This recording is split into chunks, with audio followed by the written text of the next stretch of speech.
première journée ici en Israël, il est déjà presque 23 heures heure française. Donc sacrée journée, comme vous l'avez vu à l'aéroport, d'abord on doit enregistrer les bagages. Et là, en fait, on est mis de côté, il y a une personne qui vient nous voir pour nous parler, après ils sont très professionnels.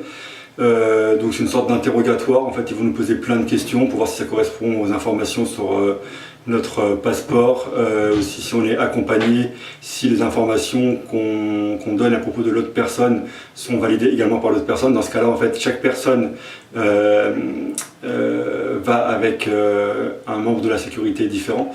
Donc moi j'étais accompagné d'une personne, elle était avec une femme qui l'a interrogée, et moi c'est un homme qui m'a interrogé en anglais. Voilà, donc en gros, il demande si vous êtes bien la personne concernée, ce que vous faites dans la vie, où vous habitez, il vous demande ce que vous allez faire en Israël, et puis après il vous demande des informations sur l'autre personne, la relation que vous avez avec elle, ce qu'elle fait comme travail, où elle habite. Pareil aussi, si vous connaissez quelqu'un en Israël, enfin voilà. Et la dernière question qu'ils m'ont posée, c'est est-ce que vous avez une arme? Voilà, donc après, une fois qu'on a passé ce premier contrôle, on va dire de type interrogatoire, il y a eu contrôle du bagage qu'on porte avec nous dans l'avion. Là c'est pareil, c'est une fouille intégrale, donc ils ouvrent votre sac, ils fouillent tout ce qu'il y a à l'intérieur. Moi j'avais une serviette, ils ont carrément déplié la serviette, ils l'ont passé détecteur plusieurs fois, recto verso, tout ça. Ils m'ont également fait les chaussures, ils m'ont demandé de lever le bas du pantalon pour vérifier au niveau des chevilles. Voilà, donc ils vérifient vraiment le sac de fond en comble, et même genre si vous avez un parapluie, la protection du parapluie, ils vont l'enlever et ils vont mettre le détecteur à l'intérieur et extérieur, etc. Ils vont vraiment, voilà, ils vont comme s'ils allaient peindre les choses qu'ils voulaient vérifier. Ensuite, on est retourné donc dans le couloir. Apparemment, il y avait une valise suspecte, donc ça a bloqué un petit peu la circulation, mais pas longtemps. On est arrivé au niveau des douanes, donc là c'est pareil, il y a encore un deuxième contrôle. Là c'est vraiment vos vêtements et tout ça. Donc même si vous avez une pièce dans la poche, on vous met de côté. Donc il faut enlever le blouson, il faut enlever la ceinture. Et puis tout ce qu'on a dans les poches, et après vous passez éventuellement recto verso sur un scanner pour qu'il vérifie que vous avez vraiment rien sur vous, tout ça. Après là, il y avait une femme qui s'occupait un peu de faire rentrer les gens dans le rang pour aller jusqu'à la sécurité, et elle était, on va dire, moyennement polie. Voilà, c'est ouais, dépêchez-vous, enfin voilà, elle était un peu comme ça. En même temps ça avait l'air un peu de l'amuser, mais bon voilà, les gens viennent pour prendre un avion. Après c'est vrai, il y a des personnes qui sont plus lentes que d'autres, mais j'ai trouvé ça un petit peu légèrement déplacé de sa part. Voilà, c'est quand même des gens qui viennent prendre l'avion, et même s'ils sont lents, qui sont dans la file et qu'ils ont besoin de faire passer beaucoup de gens au détecteur, sachant que par définition si tu vas au détecteur ça prend aussi du temps.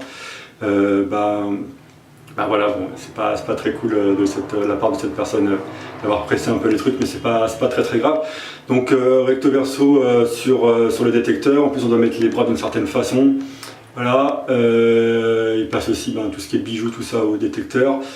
Après donc on arrive sur le salon, et après une fois qu'on arrive au salon, il y a l'embarquement, et même au niveau de l'embarquement, juste avant la porte, ils ont un petit couloir sur le côté et ils peuvent encore vérifier.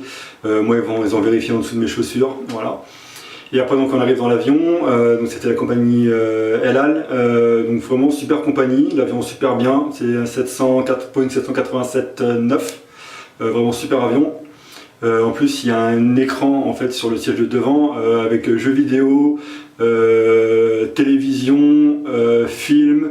Moi j'ai même pu regarder Star Trek. Voilà, franchement l'écran il est super, il y a tout dessus, quoi, musique, voilà, un vrai écran multimédia avec pas mal de choses à regarder, des séries de télé, enfin voilà, c'est cool. Il y a juste la traduction en hébreu qui s'affiche en bas, et après on peut écouter en anglais ou en français.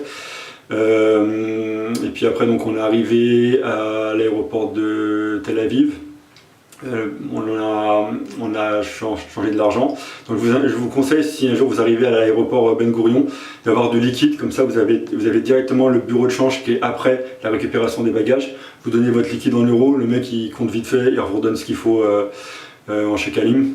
Donc voilà, c'est pour avoir l'argent israélien, si vous avez les euros en billets, c'est super simple. Et après, donc, il a fallu qu'on descende. Et là, on a donc pris un train. Particularité des trains, ils indiquent que le terminus, donc on n'a pas les stations intermédiaires.